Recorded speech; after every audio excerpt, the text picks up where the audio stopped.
तर मित्रांनो, आज आपल्याला जायचं आहे सोयाबीनला तणनाशक मारण्यासाठी। त्याच्यामुळे आपण आता चाललो आहे तणनाशक मारायला। आणि तुम्ही बघू शकता इकडे पावसामुळे जी काय आपल्या रस्त्याची हालत झालेली आहे ते जबरदस्तच झालेली आहे। आणि आता मस्तपैकी आपण केलेले आहे सोयाबीनला तणनाशक मारण्याची सुरुवात।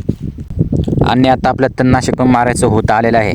आणि याच्यानंतर आपल्याला जायचं आहे विहिरीकडे आलो तर बघितलं तर या ठिकाणी तुम्ही बघू शकता विहिरीच्या साईडनं खूप सारा जंगल पण झालेलं आहे आणि सुगरणीचे खोपे सुद्धा खूप सारे आहेत। मग आता आपल्याला या ठिकाणाहून दुसऱ्या ठिकाणी जायचं होतं पाईप घेऊन ड्रिपचे, कारण की दुसऱ्या शेतामध्ये आपल्याला लावायचे आहे टमाटे, त्याला ड्रिप करायचे आहे। त्याच्यामुळे मग तुम्हाला तर मी दाखवतो ते इथे मस्तपैकी सुगरणीचे खोपे दिसत आहेत। तुमच्या पण शेतामध्ये किंवा घराच्या आजूबाजूला जिथे उंच असेल सेफ सारी जागा तिथं असे सुगरणीचे खोपे असतात। आणि इकडे आता आपला ही नदी पार करायची आहे। नदीला पाणी पण खूप सारा वाहतोय। मग आपल्याला हे पाईप क्रॉस करायचे त्यासाठी आता कसं जायचं बाबोला, असं जाऊ तसं जाऊ, पण मग शेवटी नाही, मग आता तिकडनं जायचं आहे।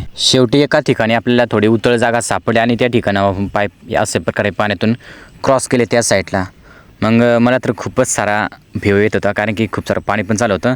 भाऊ उंच होता त्याच्यामुळे तो सपासप पाय टाकत गेला, पण मी जरा खालीच होतो त्याच्यामुळे। आणि आता आपण फायनली आपल्या दुसऱ्या शेतामध्ये पोचलेलो आहोत। आणि आता भाऊ मारतोय या ठिकाणी फवारणी करतोय टमाट्याच्या रोपाला, आणि मी इकडे मस्तपैकी आता ड्रिप बसवायचं काम करतोय। एवढं सर्व काम झाल्यानंतर आपल्याला लगेच गवत वगैरे कापून घ्यायचं होतं, कारण की आपल्या घरी पण गुरं आहेत, त्यांना गवत कापून घ्यावं लागतं। मग अशा प्रकारे आपण गवत वगैरे कापून घेतलं आणि ट्रॅक्टरवरती मस्तपैकी बांधलं आणि आता आपल्याला जायचं आहे घरी घेऊन।